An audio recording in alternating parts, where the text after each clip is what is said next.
آپ اسکرین پر ایک شخص کو دیکھ رہے ہوں گے، یہ ہے امریکہ کے مشہور و معروف مصنف اور محقق ڈاکٹر مائیکل ایچ ہارٹ۔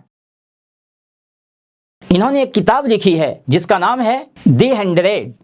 انہوں نے تاریخ انسانی کی 100 عظیم ترین شخصیات کا انتخاب کیا جنہوں نے اپنے علم، اپنی صلاحیت اور اپنی قابلیت سے تاریخ انسانی کا رخ موڑ دیا، تہذیبوں کی سمتیں بدل دیں اور دنیا پر سب سے بڑا گہرا اثر ڈالا۔ جب انہوں نے 100 افراد کی لسٹ تیار کر لی، جب ان کی رینکنگ کی اور گریڈنگ کا نمبر آیا تو سب سے پہلے انہوں نے محمد رسول اللہ صلی اللہ تعالی علیہ وسلم کو رکھا۔